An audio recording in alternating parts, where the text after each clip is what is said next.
இந்த காஷ்மீர்ல 370 நீக்கி இருக்கிறாங்க. ஆனா காஷ்மீரை விட அதிகாரங்கள் தன்னாட்சி அதிகாரம் பெற்ற மாநிலங்கள் இந்தியாவில இருக்கு. விசா வாங்கிட்டு உள்ள போற மாதிரியான அதிகாரங்கள்லாம் சில மாநிலங்களுக்கு இருக்கு.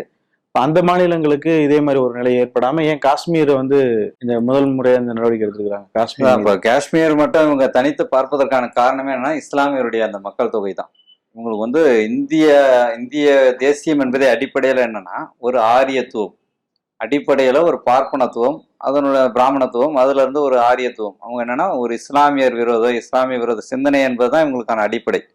அதுல இருந்துதான் இவங்க எல்லா சட்டங்களையுமே இதை சிந்திக்கிறாங்க. இப்போ இந்திய அரசமைப்பு சட்டத்துல நம்ம 35ல பசுவதை சேர்க்கிறாங்களே, அது சேர்க்கும் போது இந்திரா காந்திக்கு என்ன நோக்கம் இருந்திருக்க முடியும்? இந்திரா காந்தி என்பவர் அன்னைக்கு மதச்சார்பற்ற சோசியலிசம் இதெல்லாம் பேசக்கூடியவர்கள். அவர்களே பேசிட்டு இருந்தவங்க. அவங்களே என்ன பண்றாங்க? பசுவதை பிரிவை சேர்க்கிறாங்க. அப்ப எதற்காக? ஒரு இஸ்லாமிய விரோதம் என்பது இந்தியாவினுடைய அடிப்படையில இருந்தே இருக்குது. அதனாலதான் காங்கிரஸா இருந்தாலும் பிஜேபி இருந்தாலும் அந்த திசையிலேயே சிந்திக்கிறாங்க.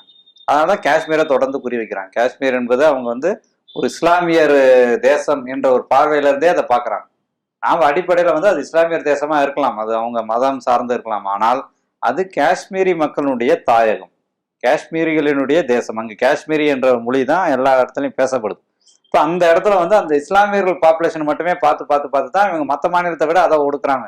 இப்போ 370 இருக்கிற மாதிரியே 371 என்னன்னா இந்திய அரசமைப்பு சட்டத்துல குஜராத்துக்கும் மகாராஷ்டிராவினுடைய விதர்பா பகுதிக்கும் சிறப்புரிமைகள் கொடுத்துருக்காங்க. 371A நாகாலாந்து கொடுத்துருக்காங்க. பில அசாமுக்கு, மணிப்பூருக்கு, இப்படி தனித்தனியா 371A, B, C, D, E, Fன்னு போட்டு நிறைய கொடுத்துருக்காங்க. தெலுங்கானாவுக்கு ஒரு பகுதிக்கு மட்டும் கொடுத்தாங்க. அந்த மாதிரி பல பிரிவுகள் இந்திய அரசமைப்பு சட்டத்திலே இருக்கு, சிறப்பு உரிமைகள் இருக்கு. இப்போ நம்ம சலுகைன்னு பார்க்கக்கூடாது, சிறப்பு உரிமைகள் கொடுத்துருக்காங்க. அந்த சிறப்பு உரிமைகள்லாம் என்னன்னா அந்தந்த பகுதி மக்கள் போராடி வாங்கியவை. அந்த சிறப்புரிமைகள் பெற்றவங்க எல்லாருமே யாருன்னா தனிநாடு போராட்டத்தை தனி நாடாக இருந்து நடத்தியவர்கள். இப்ப தெலுங்கானா பகுதி வெறும் அந்த பகுதிக்காக மட்டும் இல்ல, ஹைதராபாத் நிஜாம் தலைமையில தனி நாடாக இந்தியாவோடு இணைய மறுத்தவர்கள். அவர்களை இந்தியாவுக்குள்ள தங்க வைப்பதற்கான ஏற்பாடாக இந்த சிறப்புரிமை கொடுக்குறாங்க. அந்த பகுதிக்கு அந்த பகுதியை சேர்ந்தவங்க தான் அங்க சொத்து வாங்க முடியும், வெளி மாநிலத்தவர் வாங்க முடியாது அப்படின்னு ஒரு எதற்காக வைக்கிறாங்கன்னா அந்த தாயகத்தை பாதுகாப்பதற்கான உறுதியளிப்பு.